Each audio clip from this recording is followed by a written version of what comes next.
Dans cette décharge à Nairobi, au Kenya, des piles de déchets plastiques. Un spectacle aux effets 10 fois plus importants sur les pays en développement que sur les pays riches. Selon le dernier rapport du Fonds mondial pour l'environnement, l'organisme appelle à un traité mondial plus contraignant.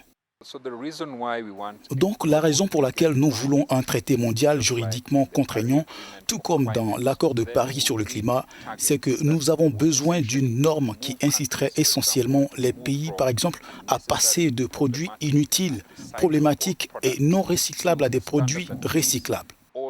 De sorte que nous n'ayons pas un pourcentage trop élevé de matériaux qui finissent soit à la décharge, soit incinérés,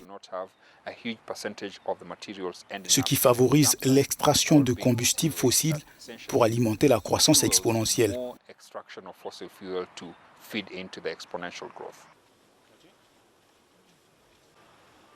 Face à la prolifération des déchets plastiques, les analystes accusent essentiellement les pays les plus industrialisés de la planète. En 2019, par exemple, la Chine a refusé d'importer du plastique. À l'heure actuelle, les pays du Nord tentent de chercher un autre endroit pour stocker leur plastique, ce qui peut coûter très cher s'il faut le déverser en Afrique. Cela nécessite beaucoup de ressources en termes de capacité, mais les infrastructures nécessaires au traitement des déchets plastiques sont également très coûteuses pour les économies africaines. De l'autre côté, les entreprises de recyclage y voient du business, mais avec un besoin de financement et d'engagement de la part des États. L'Europe et les États-Unis sont confrontés à tous les défis. Ils doivent passer d'une économie linéaire à une économie circulaire.